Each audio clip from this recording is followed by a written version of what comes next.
What good would marriage vows do if they went like this? I promise to love you in health, for better and richer, until I change my mind. Without the contrasting, scary side of each of those coins, what kind of commitment can you expect? Who would like to volunteer for that relationship? Even you men out there, down deep in that true heart of yours, if you're looking for love at all, the conditional kind just won't cut it. Unconditional love is the goal, then, the desire of our hearts. We seek it from human lovers, and we were designed to accept and experience it from our heavenly lover. Consequently, we gravitate toward representations of it in stories we read and the movies we watch.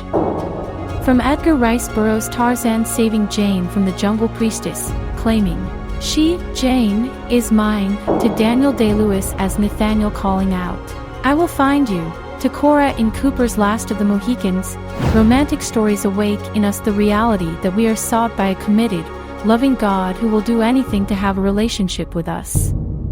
Edward Cullen's display of unconditional love for Bella in the Twilight saga compels because it reminds us of what we really want, what we were designed to want. It all starts with peril. Unconditional love is present the very first time Edward meets Bella in biology class. Wait, you say, wasn't his first reaction hate? Didn't he want to kill her? Wasn't her number up? How could unconditional love be present in that dangerous, destructive situation? How could it not? All fairy tales have peril, but not quite like this. Sure, Prince Charming and his damsel in distress faced a couple of wicked witches casting some pesky evil spells. Romeo and Juliet had to deal with a warring, dysfunctional family, poor babies, and Superman and Lois Lane met with a constant barrage of life-threatening situations from diabolical villains. Each hero shows great strength and valor and bravery overcoming foes and rescuing his love. Good for them. But in Edward's case, he is the threat to his love.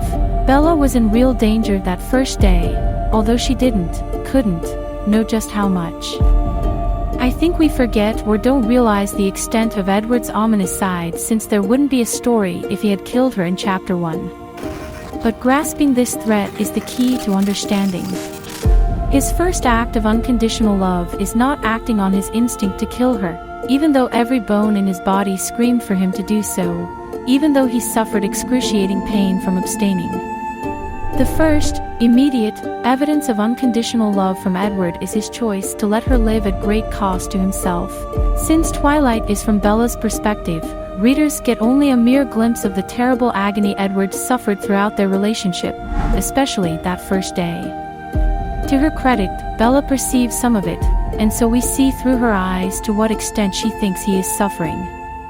Later, in Chapter 13's meadow scene, he shares a little bit more, and so we know a little bit more. But who really realized, comprehended, or stopped to feel Edward's pain at any point of this story? This makes me think of Jesus. Do we ever think about the fact that God has made the same choice for us? Consider the comparison that our sin, which is so much a part of us it might as well run in our veins, assaults the very nostrils of God, causing him pain. Humans reek of sin. God Almighty has the strength, ability, power, and right, the one thing Edward didn't have in reference to Bella, to destroy us, if he so chooses. After all, the wages of sin is death. Romans 6 verse 3. Like Bella on the first day of school, we don't comprehend in the least how much danger we are in. At first, we don't know what an assault our sinful nature has on the heart of God or realize the price of overcoming that barrier. Although God tells us through the Bible the whole story through his eyes, we still cling to our own perspective, instead living on the terms of our own point of view.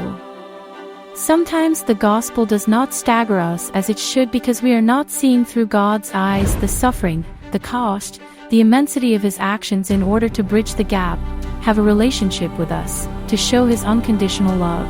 Jesus sweat blood as he faced the cross and all of its ramifications. Luke 22 verses 41 to 44. Do we remember that part of the story?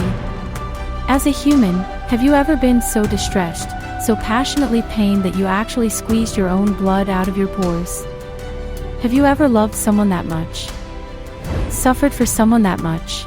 Neither have I. Why did Jesus choose to suffer so much?